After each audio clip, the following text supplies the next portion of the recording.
Bonjour à toutes et à tous, on m'appelle Steven et plus Spider-Man No Way Home avance dans le temps, plus nous avons d'informations concernant le film en lui-même, mais aussi ses suites. Vous le savez, on a analysé maintes et maintes fois plein de concept art sur la chaîne avec plusieurs vidéos, après avoir enfin parlé de cette fameuse interview qui donnait des frissons si vous voulez. J'en avais fait un petit récap sur TikTok, parce que oui, maintenant j'ai un compte TikTok, c'est un truc de malade 2022. Aujourd'hui, je vais vous parler de Zendaya, quelque chose qui est centré notamment sur sa perte de mémoire, vous le savez, après donc le fameux sort de Doctor Strange, et il y a l'air d'avoir une couille dans le pâté, comme on dit dans le milieu. Et enfin, nous allons aussi avoir des détails finaux concernant ce costume final, donc ce costume fait maison de Peter, qui nous aiguille à penser que finalement, le but n'était pas de se rapprocher d'un quelconque look des comics, mais peut-être de se rapprocher de totalement autre chose. Bref, donnez-moi votre avis comme d'habitude en commentaire sur ce costume notamment. Est-ce que vous êtes particulièrement fan de ce nouveau costume? Et non, c'est parti, on se charge de décrypter tout ça.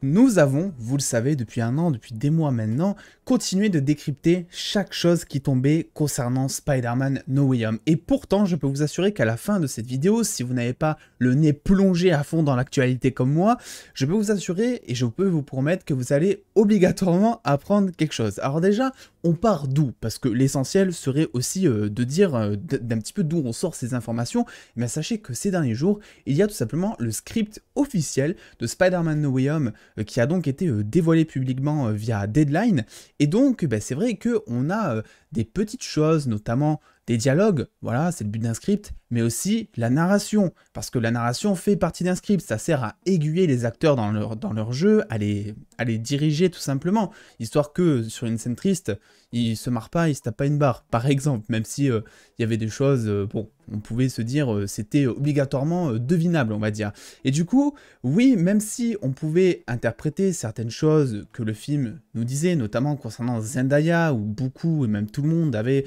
leur propre théorie. Est-ce que Zendaya va retrouver la mémoire? Qu'en est-il finalement? Parce qu'elle a l'air d'avoir un petit doute à la fin. Mais là, je peux vous assurer que on a des choses qui se passent. Ça a commencé notamment nos théories avec le fait que à la fin de No Way Home, malgré le sort de Doctor Strange, donc qui était censé faire perdre la mémoire et faire censé oublier Peter à tout le monde, en fait, eh bien, on voit Zendaya qui tout simplement a toujours son petit collier qu'elle porte donc et que Peter Parker lui avait donné. Et on s'est posé du coup plein de questions par rapport à ça, parce que le fait que, si vous voulez, qu'elle ait porté ce collier à la fin de Spider-Man No Way Home, c'est quand même un collier qui a une valeur sentimentale, c'est un collier qui représente la relation Peter-MJ, et en temps normal, si elle avait vraiment oublié Peter, elle ne porterait plus ce collier, si vous voulez. Donc c'est par rapport à ça que c'est super important. Mais figurez-vous que selon ce passage du script, donc que je vous mets ici, qui se trouve à la page 178, Zendaya vit une sensation de déjà-vu au moment où Peter va chercher son café à la fin de No Way Home. Alors c'est pas étonnant quand on voit justement, comme je disais, qu'elle a gardé le collier, mais c'est étonnant dans un sens aussi, parce que, rappelez-vous, Happy dans No Way Home, à la fin, lorsqu'il arrive donc sur la tombe de Tante May à côté de Peter, il reconnaît absolument pas Peter en fait. Jamais de la vie, nous en tant que fans, en tant que spectateurs, on s'est posé la question si oui ou non Happy se rappelait vraiment ou pas de Peter. Pour nous, il a oublié clairement, il y a aucun doute là-dessus, contrairement à MJ où là c'est vrai que c'était un petit peu plus sujet à interprétation. Et ça ne s'arrête pas là, parce que quand on va à la page 179, il est inscrit que MJ regarde Peter s'en aller avec une sensation de connaissance, en gros. Alors j'ai essayé de traduire tant bien que mal, mais en gros c'est là aussi encore une fois une sensation de déjà-vu, et on le voit, elle fixe pas mal Peter, bon pas sur cette image, parce que trouver des images de No Way Home en ce moment c'est compliqué vu que le film n'est pas sorti, mais bon, même s'il y en a quand même, mais on sentait vraiment qu'il y avait, qu'elle le fixait, que c'était assez bizarre, d'où le fait qu'on se dise, mais attends, mais est-ce qu'elle va l'oublier définitivement ou pas? Du coup on peut se poser la question déjà, oui, le sort de Doctor Strange a clairement foiré sur un point. J'ai pas envie de dire ça, mais je vais quand même le dire. Je pense qu'ils vont nous sortir le truc en mode oui, l'amour est plus grand que tout, et donc MJ se rappelle toujours de Peter. Dans un sens, c'est très poétique, mais dans un autre, c'est hyper cliché. Et je pense, du coup, que Une des deux solutions, si vous voulez, c'est que Zendaya, MJ, se rappelle de Peter, donc pour ces 3 prochains films, vu qu'on le sait, c'est officiel, il y a 3 prochains films Spider-Man qui arrivent avec Tom Holland, ce sera d'ailleurs ces 3 derniers, et je pense que c'est la plus probable, parce que la relation MJ-Peter est déjà hyper populaire, et déjà hyper développée, entre guillemets, et même si je suis plus d'avis à vouloir que Peter change de relation, aille peut-être, je sais pas, vers une autre adaptation de Gwen, ou contrairement vers, je sais pas, un autre love interest complètement, si vous voulez, je pense que vu qu'il reste 3 films, les studios auraient plus tendance à se diriger vers Zendaya Tom Holland, qui en plus dans la vraie vie sont en couple, et qui là aussi font la une d'un petit peu tous les magazines People et tout, donc je pense que commercialement parlant, si vous voulez, ce serait mieux qu'ils gardent ce couple. Quoi qu'il en soit, du coup, je pense que oui, Zendaya va s'en rappeler. Qu'en est-il de Ned alors dans ces cas-là, j'ai envie de dire, est-ce que lui aussi va retrouver la mémoire, même s'il n'y a pas trop d'amour en jeu, c'est de la fraternité, on va dire, mais c'est pas aussi fort dans ce truc de cliché, si vous voulez, voilà, c'est particulier. L'autre news dont on va traiter aujourd'hui, que j'avais envie de vous parler, c'est ce fameux costume donc de Spider-Man No Way Home que l'on voit donc à la toute fin, rappelez-vous, un costume qui était incroyable, un costume aussi fait maison, hein, qui a clairement l'air d'avoir un look très fortement inspiré des comics, et moi personnellement je l'adore, je sais pas ce que vous en pensez, mais scénaristiquement parlant, comment est-ce que ça va se passer? Parce que là, en fait, ils nous ont clairement dit que Peter, volontairement, a laissé tomber ces costumes technologiques qui ont tellement de noms qu'on en oublie certains, etc., qui lui permettaient de faire des trucs assez ouf, pour un costume, en tout cas pour l'instant de ce qu'on sait, pour un costume qui a l'air d'être plus en tissu, on voit qu'il y a une machine à coudre et tout, donc voilà, un costume fait maison, qui a donc moins de capacité, mais qui a changé. Comment est-ce que tout ça, ça va s'expliquer scénaristiquement? Le fait aussi que le costume devient beaucoup plus vif, beaucoup plus coloré, rouge et bleu notamment. Eh bien là aussi, on a la réponse.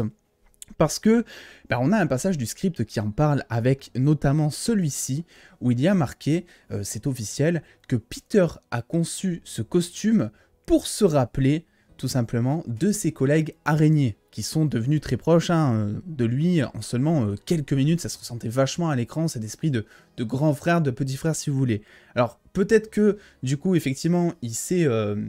fait ce costume rouge et bleu en hommage ou en rapport avec Tobey Maguire et Andrew Garfield qui eux ont des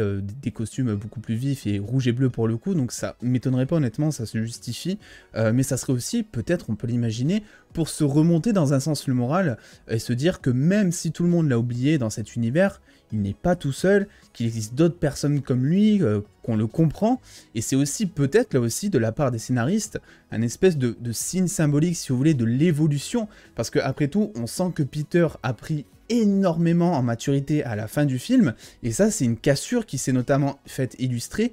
par le fait que Tobey Maguire lui donne une espèce de belle leçon de vie en stoppant Tom Holland dans son envie de tuer le bouffon vert. Et oui, Tobey Maguire porte ce fameux costume rouge et bleu de la même manière que son beau-frère Andrew Garfield, même si vous le voyez sur cette image, on a l'impression qu'ils ont à peu près tous la même couleur de costume, parce que ça a été évidemment étalonné pour que ce soit plus beau à l'image, mais de base, le costume de Peter est beaucoup plus noir que bleu, de Peter de Tom Holland, on va s'y perdre, et les deux autres de Tobey Maguire et Andrew Garfield sont beaucoup plus flashy. Je vous apprends rien, vous avez regardé les films comme moi. Du coup, qu'est-ce qu'on en pense de ça? Qu'est-ce qu'on en pense du fait que ce soit par rapport à Andrew Garfield et Tobey Maguire, parce que là pour le coup c'est officiel, ça vient du script, que Tom Holland a décidé de changer de costume? Je trouve ça limite dans un sens plus poétique que le fait de dire oui, l'amour est plus grand que tout, Zendaya, je me rappelle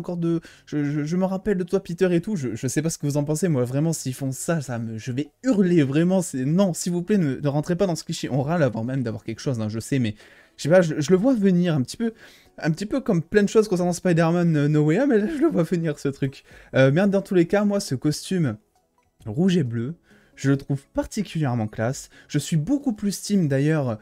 costume original rouge et bleu en tissu si vous voulez, que les costumes technologiques de Stark. Moi je trouvais par exemple Homecoming, c'est un des, je crois que c'est le film Spider-Man que j'aime le moins, notamment aussi à cause de ça, même si maintenant je comprends l'évolution qu'ils ont voulu donner à Peter. C'est vrai que sur l'instant quand il y avait que Homecoming qui est sorti, je l'avais un petit peu mauvaise, je me suis dit non mais attends, on sort de deux films Andrew Garfield qui étaient incroyables, et là t'es en train de me dire que c'est le costume de Peter qui fait tout à sa place, tu vois, donc je l'avais très mauvaise, et c'est aussi pour ça que j'aime pas trop les autres costumes technologiques, et même Iron Man, je suis beaucoup plus team armure du début que les armures de fin, ou le mec il peut tout faire, etc. Je sais pas si c'est un esprit boomer de penser ça, mais c'est mon avis, et je vous le partage, et n'hésitez pas, évidemment, à faire de même en commentaire. Voilà, je voulais revenir un petit peu dans cette petite vidéo sur les dernières news autour de Spider-Man No Way Home qui me semblait intéressante, l'occasion évidemment de théoriser autour de ce script aussi, notamment concernant Zendaya. Que va-t-il se passer dans le futur? Ça me fait bien peur cette histoire. Bref, n'oubliez pas de venir me rejoindre sur les réseaux sociaux, Twitter, Instagram et TikTok maintenant, parce que oui, 2022